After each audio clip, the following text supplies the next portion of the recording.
Loki and Iron Man, and like superheroes, but mostly Loki. Loki had the most impact on me. So I don't know why I like it. I don't know why. It's just something about him that just makes me want to like sing songs of Loki and of Thor, yes, because he is muscly. And he's got a big stick. What that? What is that? Not that this. Disregard that. Like this thing. That's called the. But then what's this called? That's called the stick. But then what's this called? The head? I don't know. Anyway, since you've got the glow stick destiny there, yeah, I like know a lot of Loki lines. Like, I recite them when I'm in the shower. Just that's probably something you didn't need to know. But anyway, so I found a fan fiction, which fan fictions I normally don't read because they freak me out. It's like, you people are crazy. I think of these things like, I mean, I don't think of like them like horse, eight-legged, that type of stuff, but I'm just like, it'd be pretty funny if he rode off naked on a magical unicorn. That'd be pretty funny, but I mean, that's not something I normally think about unless I'm reading this type of thing, and this is what scares me. This stuff freaks me out. So I figured, why not read what freaks me out? Great! Got my handy dandy trusty dusty iPad. Very dusty. And well, it's there. So it's romantic. Loki is in a relationship with 5 people. There's a hair. I don't want to read this out. I'm not sure if it'll be disturbing, disgusting, frightening, make me lose my love. I'm not sure, but I'm gonna give it a try.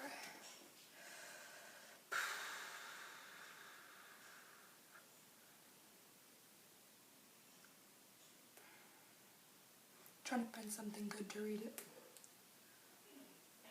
Did you know that Thor makes friends easily? Because it just says that Thor makes friends easily. Good to know.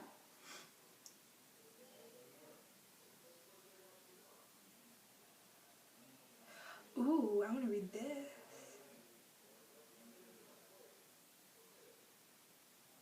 This is written in the third person, by the way. I'm not sure if it's written from like a narrative perspective. God, English class, what have you done to me? Don't take honors. It ruins your life. Just kidding. Take honors. It ruins your life. For the better. So, that's 4 minutes long already. Oh, God, nobody. I'm gonna keep talking if someone walks in. I'm gonna be like, here, see my boobs. Sorry. No. Okay, I'm gonna read now.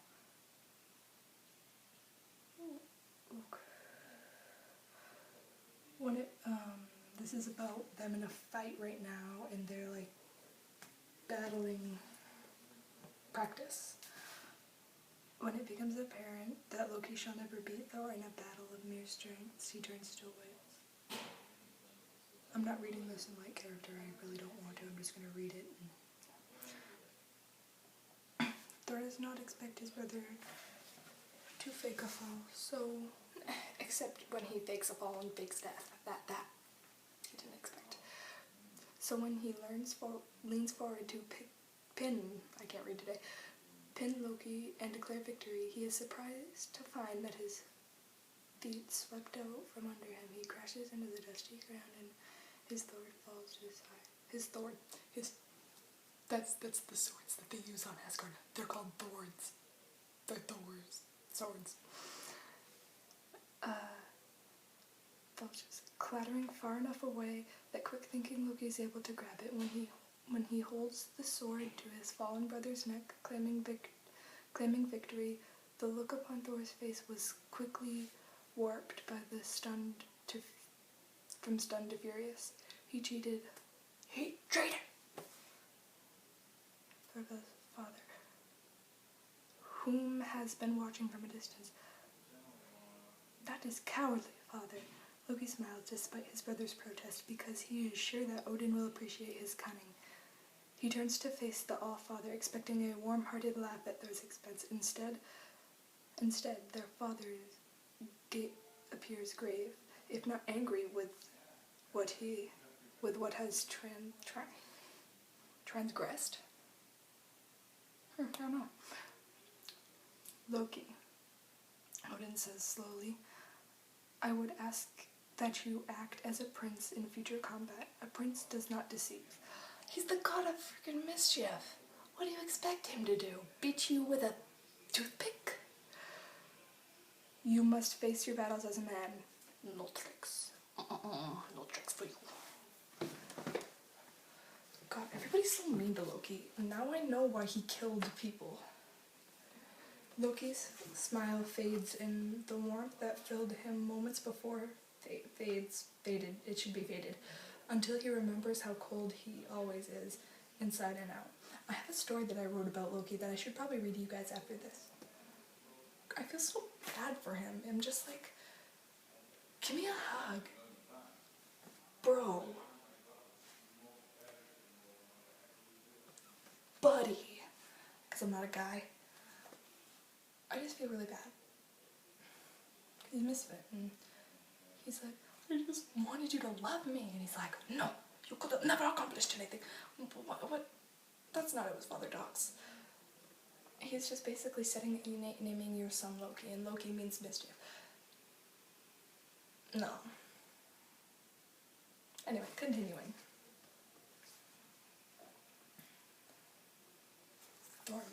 Thor makes friends easily. He befriends the children of strong warriors that shall grow as strong and capable as their parents in time. Volstagg, nice name, is a portly Natalie Portman. He's a portly boy. With bushy hair that makes Thor laugh in a way that Loki never could. Oh. Such a jerk. Loki grows extremely jealous. Well, I wonder why. Of how much time Thor spends with the boy I thought Volstagg was his best friend, and Volstagg was older than Thor. In the movies, at least. I don't know. I don't read this fan fiction. I'm stupid. Or is I? And tries to follow them on all their adventures across Asgard. Your little brother is annoying, Volstagg says to Thor one day as Loki tags mere feet behind. Loki says nothing. But he holds a grudge long enough to get back at Volstagg later that evening. Okay. Loki! Sorry. Thor roars when he has found his rotund. Oh, that. His fat friend hanging upside down from one foot on a tree branch. Neither of them find Loki's pranks nearly as funny as he believed they would, and he is subjected to a march home with no boots. Over craggy rocks, slippery stream beds, and a manner of rough grass. Oh, man. Brothers can be such jerks. I just want to be like, Thor, see this, right here, come here, just smash your face, right here, nice little bump, sure do you that good. God, he's such an ass.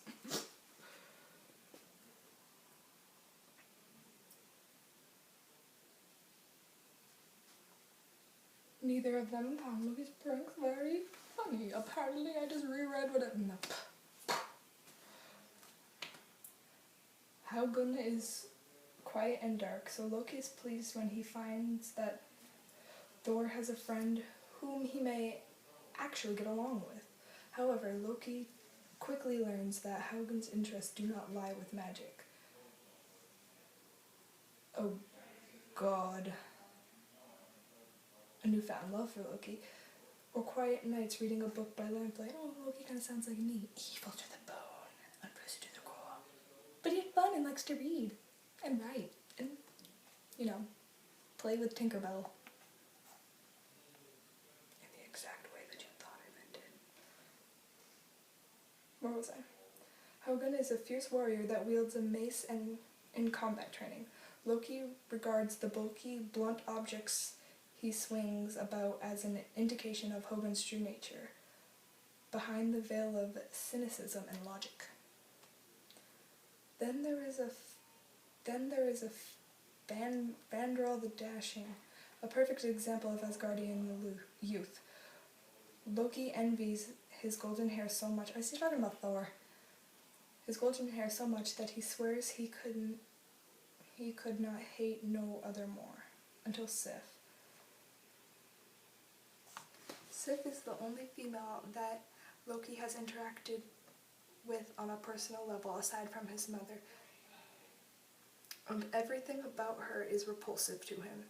He does not understand why Thor allows her to join them on adventures. She is not weak, but he watches the way she finds Fiend's struggle in order to employ Thor's assistance, or how she giggles at jokes his brother tells that are not humorous. What infuriates him the most, however, is her hair. Both Fandral and Thor possess beautiful blonde hair as well, but young Sif's mane is legend in Asgard as the most beautiful, glorious hue of gold. Loki thinks of yanking it from her very scalp when she flips it behind her shoulder, but stops himself when Loki's a transgender now. I don't know. But stops himself when he sees how his brother smiles at her. I'm a born out to get lucky. I'm a born out to get Loki. No. That's a line. I'm over here. No crossing. Loki, why are you not with Thor and the others? Frigga has found Loki hiding in his room where he has been for nearly 2 days. That sounds like me after I saw Thor 2. Memories. I hate memories. They do not want me with them, Loki says softly, unable to hold back the childish tears that have been brimming in his eyes. They say that it is meaningless for me to be with them when I cannot fight. Frigga crouches so that she is able to look into the stunning green eyes of her youngest. She wipes away the tears that are pouring down his face.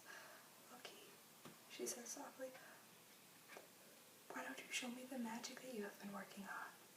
No one cares about that, Loki murmurs. His father regards the magic as trickery, and any who show genuine interest in it simply look at it as entertainment, a freakish display of the little prince. It is rare a warrior choose magic for his weapon, and rarer still one is able to concoct the sort of strange illusions that Loki has mastered in his youth. I care, Frigga assures him. Odin has told her time and time again not to encourage Loki's weakness, but she looks upon the slender boy and cannot see the warrior that Thor shall become. Better Loki feed his abilities and at least be able to defend himself in the future. I need a milk break.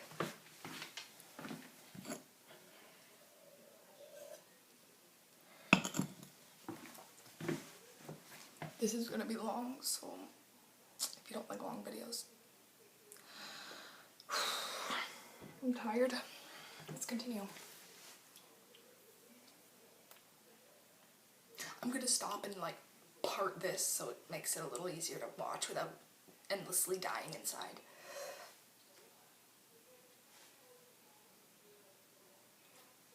Loki is hesitant. Oh, sorry, it's almost over.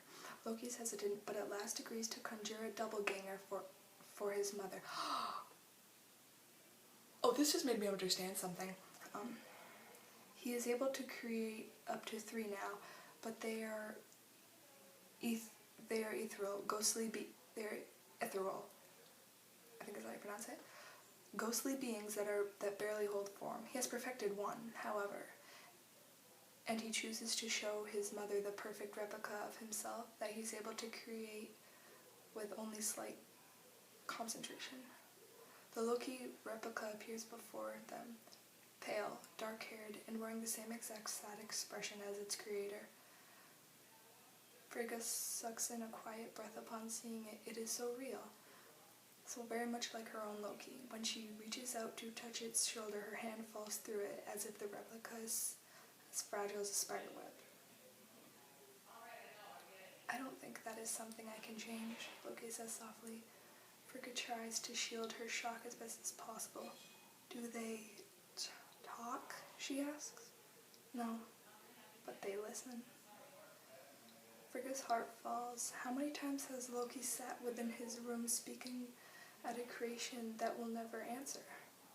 The replica indicates hours of concentration and the delicate turning of a creator that looked deep within. Tuning, not turning. She looks into the eyes of the true Loki and is frightened when she can barely recognize him from this smoky illusion before them.